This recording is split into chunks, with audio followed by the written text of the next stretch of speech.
Guys, स्वागत है आपका एग्जाम अड्डा क्लासेस में।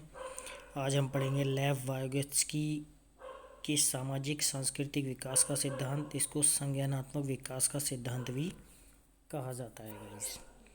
तो आगे बढ़ते हैं। चैनल को आपने अब तक सब्सक्राइब ना किया हो तो चैनल को सब्सक्राइब कर दें, बेल आइकन प्रेस कर दें, जिससे कि आने वाले वीडियोज़ की लेटेस्ट नोटिफिकेशंस आपको मिलती रहें। आगे बढ़ते हैं गाइस। वाइगोत्स्की के सामाजिक सांस्कृतिक विकास का सिद्धांत, यानी कि इसे संज्ञानात्मक विकास का सिद्धांत भी कहते हैं। इससे पहले हमने पढ़ा था जीन पियाजे का संज्ञानात्मक विकास का सिद्धांत। उसको पहले आप पढ़ें, ठीक है। उसको अच्छे से देखें उस वीडियो को, और उसको देखकर ही वाइगोत्स्की के सिद्धांत को आप पढ़ें या देखें, वरना आपकी समझ में ये नहीं आएगा। तो सबसे पहले देखते हैं इनका इंट्रोडक्शन। सोवियत रूस या सोवियत संघ रूस में जन्म हुआ था किसका? लेव वाइगोत्स्की का 1896 में, और 1934 मॉस्को में इनकी डेथ हुई थी। पियाजे से प्रभावित थे ये, ठीक, लेकिन दोनों में सैद्धांतिक मतभेद थे। नंबर 1 मतभेद क्या था? पियाजे ने परिपक्वता अर्थात मैच्योरिटी को महत्वपूर्ण माना, जबकि वाइगोत्स्की भाषा और सामाजिक अन्योन्य क्रियाएं या अंतःक्रियाओं को महत्वपूर्ण माना है। गाइस, ध्यान देने वाली बात है कि परिपक्वता, मैच्योरिटी को इम्पोर्टेंट माना है किसने? पियाजे ने। और वाइगोत्स्की ने किसको इम्पोर्टेंस दिया है? इन्होंने सामाजिक अन्योन्य क्रियाएं और अंतःक्रियाएं यानी कि सोशल इंटरेक्शन को इम्पोर्टेंट माना है किसने? वाइगोत्स्की ने। आगे बढ़ते हैं गाइस, देखते हैं। पियाजे संस्कृति, कल्चर और शिक्षक को महत्वपूर्ण नहीं मानते थे, ठीक, जबकि वाइगोत्स्की मानते हैं। वाइगोत्स्की किसे इम्पोर्टेंट मानते हैं? संस्कृति और शिक्षक को महत्वपूर्ण मानते हैं।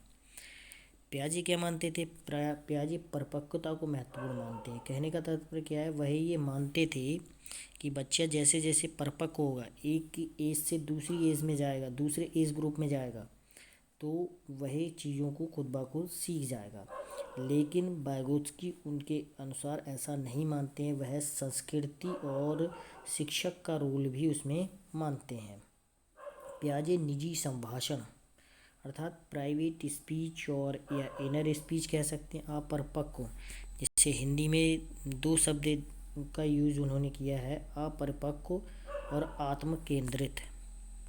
पियाजे साहब ने यूज किया है अपरिपक्व और आत्म केंद्रित, ठीक, जबकि वाइगोत्स्की ने इसे महत्वपूर्ण चिंतन का प्रमुख साध्य माना है, ठीक, अपने कार्य को दिशा देने वाला माना है। जैसे लड़की टी शर्ट के बारे में सोचती है, ठीक। कहने का तात्पर्य क्या है कि कोई भी बच्चा है, मतलब वह आत्म केंद्रित होता है, अपने आप से स्वयं बातें करता है। तो पियाजे ने इस अवस्था को क्या माना है? जैसे कोई भी लड़की है, वो अपनी टी शर्ट या शर्ट के बारे में बात कर रही है, अपने आप से ही बात कर रही है, मतलब किसी से नहीं, तो वह अपरिपक्व या आत्म केंद्रित अवस्था या अहम केंद्रित भी शब्द का प्रयोग पियाजे ने किया है, जबकि वाइगोत्स्की ने इसको महत्वपूर्ण नहीं माना है। वाइगोत्स्की ने क्या माना है? वाइगोत्स्की ने इसे ये साध्य के रूप में माना, यानी साधन के रूप में माना, इस चीज़ को, कार्य को दिशा देने वाला बताया है। आगे बढ़ते हैं गाइस, और इसमें हम देखेंगे पियाजे ने विकास की अवस्थाओं पर बल दिया है। विकास की अवस्थाएं, उन्होंने विकास की 4 अवस्थाएं बताई हैं और इस पे ही बल दिया, जबकि वाइगोत्स्की ने विकास की अवस्थाओं पर बल नहीं दिया है। आगे बढ़ते हैं गाइस, इसमें वाइगोत्स्की ने जैविक पहलू की उपेक्षा की है। जिस तरह से उनने क्या माना है? पियाजे ने माना है कि जैविक पहलू को महत्वपूर्ण माना है कि बच्चा जैसे जैसे बड़ा होगा वह वैसे वैसे चीज़ों को सीखता चला जाएगा, लेकिन वाइगोत्स्की ने ऐसा नहीं माना है। पियाजे मानते हैं पहले विकास और फिर अधिगम, जबकि वाइगोत्स्की क्या मानते हैं? पहले अधिगम उसके बाद विकास, क्योंकि विकास अधिगम से प्रेरित होता है, ठीक। और आगे बढ़ते हैं। नंबर 7 डिफरेंस क्या है? बालक अपने भौतिक वातावरण के साथ अनुभव के बाद स्वयं सीखता है। ये पियाजे मानते हैं कि किसी के सहयोग की उसे आवश्यकता नहीं है। पियाजे मानते हैं भौतिक वातावरण के साथ अनुभव के बाद बच्चा स्वयं सीख जाता है, उसे किसी की सहयोग की आवश्यकता नहीं। जबकि वाइगोत्स्की क्या मानते हैं? अपने सामाजिक सांस्कृतिक वातावरण के साथ परस्पर क्रिया से सीखता है और समवयस्कों यानी अपने हम उम्र जिसके साथ के बच्चे होते हैं ना तथा वयस्कों के साथ सहयोग से वह सीखता है। ये कौन मानते हैं? वाइगोत्स्की मानते हैं। आगे बढ़ते हैं वाइगोत्स्की के सिद्धांत पर। और इसमें देखो दिया है वाइगोत्स्की के सिद्धांत। सबसे पहला सिद्धांत इनका देखते हैं, संज्ञानात्मक विकास में सामाजिक अंतःक्रियाएं। इस शब्द को तो आप रट ही लें। सामाजिक अंतःक्रियाएं यानी कि सोशल इंटरेक्शन। ठीक, किसने दिया है? वाइगोत्स्की की देन है। का महत्वपूर्ण योगदान, इसलिए सामाजिक सांस्कृतिक सिद्धांत भी इसको कहा जाता है। संज्ञानात्मक विकास में सामाजिक अंतःक्रियाओं का महत्वपूर्ण योगदान होता है, इसलिए इसे सामाजिक सांस्कृतिक सिद्धांत भी कहा जाता है। किसको? वाइगोत्स्की के सिद्धांत को। विकास के लिए सहयोगात्मक अधिगम यानी कोलैबोरेटिव लर्निंग होती है। इसमें वयस्कों व समवयस्कों की सहायता से विकास होता है। किसमें? वाइगोत्स्की के सिद्धांत में। सिद्धांत के प्रमुख घटक जान लेते हैं। कौन कौन से प्रमुख घटक होते हैं? तो प्रमुख घटक कौन कौन से हैं इसके? सामाजिक अन्योन्य क्रियाएं, ये प्रमुख घटक है इसका। संस्कृति, मतलब बच्चा समाज में रहकर अंतःक्रियाएं करता है। अन्योन्य क्रियाएं मतलब अंतःक्रियाएं। ठीक है, सोशल इंटरेक्शन। संस्कृति, ये प्रमुख घटक है इसका। यहाँ से बच्चा अपनी संस्कृति से सीखता है, जैसी उसकी संस्कृति। भाषा के द्वारा बच्चा सीखता है। ZPD इसको बताएंगे आगे। जोन ऑफ प्रॉक्सिमल डेवलपमेंट, समीपस्थ विकास के बारे में।